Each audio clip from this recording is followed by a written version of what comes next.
آج ہم ایک لیٹر کریں گے اور ہمارے لیٹر کا جو ٹاپک ہے وہ ہوگا کہ آپ نے حال ہی میں کسی رشتہ دار کی شادی کی تقریب میں شرکت کی ہے.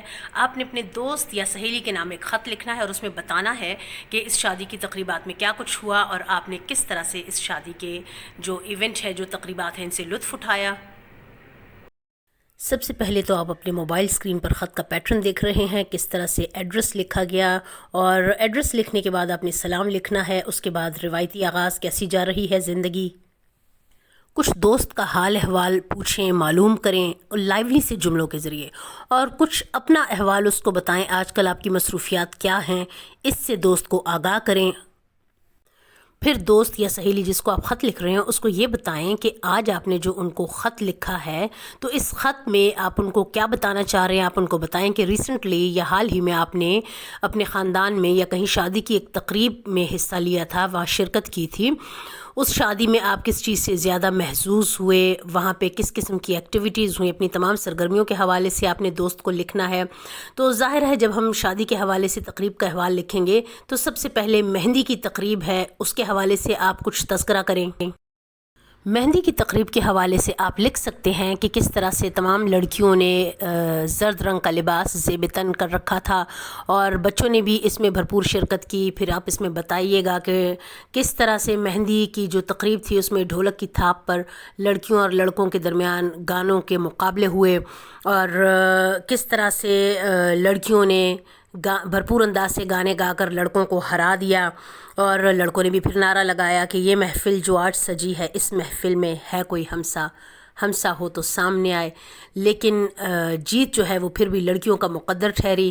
مہندی کی تقریب کے بعد آپ ذکر کریں گے بارات کے دن کا، اور بارات کے دن پر کس قسم کے ایونٹس ہوتے ہیں، جس قسم کی رسمیں ادا کی جاتی ہیں. آپ نے ان جو ہماری تہذیب و معاشرت میں جو رسمیں ہیں ان کے حوالے سے کچھ ذکر کریں کہ کس طرح سے بارات لے کر دولہا والے دلہن کے گھر پہنچے، اور باقی جو رسمیں ادا کی جاتی ہیں ان کا آپ حوالہ دے سکتے ہیں.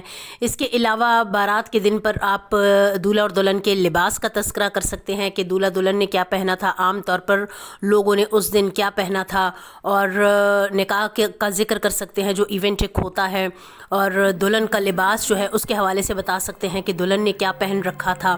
تو بارات کے بعد جو ہمارا اگلا ایونٹ ہوتا ہے شادیوں میں وہ ولیمے کا ہوتا ہے.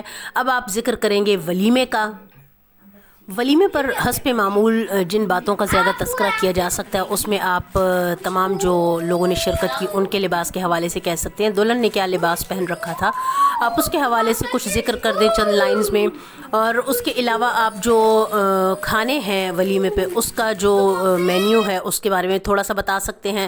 پھر لوگوں کی شرکت کے بارے میں بتا سکتے ہیں کہ ولیمے میں کس طرح سے لوگوں نے پارٹیسپیٹ کیا، کتنے لوگ آئے اور اس میں کیا کچھ ہوا. جو ہماری ٹریڈیشنز ہیں اس حوالے سے آپ ان کا مختصر سا تذکرہ کر سکتے ہیں. اور آخر میں آپ تمام رشتہ داروں کی اپنے اپنے گھروں کو واپسی کا ذکر کر سکتے ہیں. پھر بتا سکتے ہیں کہ کس طرح سے یہ جو شادیاں ہوتی ہیں، جو رسم و رواج اور ایونٹس ہوتے ہیں، اس میں سب کو جن کو ویسے ملنے کا موقع نہیں ملتا اکٹھے بیٹھنے کا موقع ملتا ہے. پھر واپسی کا ذکر کرتے ہوئے بتائیے کہ ہم سب رشتہ دار آپس میں کافی عرصے بعد ملے تھے، اب ہم اداس ہو رہے تھے. اس شادی کی خاص بات کا تذکرہ آپ یوں کر سکتے ہیں کہ اس میں بہت سے ایسے رشتہ دار بھی آپس میں ملے جن کی سرسری سی شناسائی تھی یا جو پہلے آپس میں اتنا نہیں ملتے تھے، تو تمام رشتہ داروں کو ایک دوسرے کے قریب آنے کا موقع ملا. پھر خط کا اختتام پیٹرن آپ کو بتایا میں نے، آخر میں والسلام لکھیں گے، پھر اس کے نیچے تمہارا دوست اور اس کے نیچے آپ لکھیں گے اپنا نام.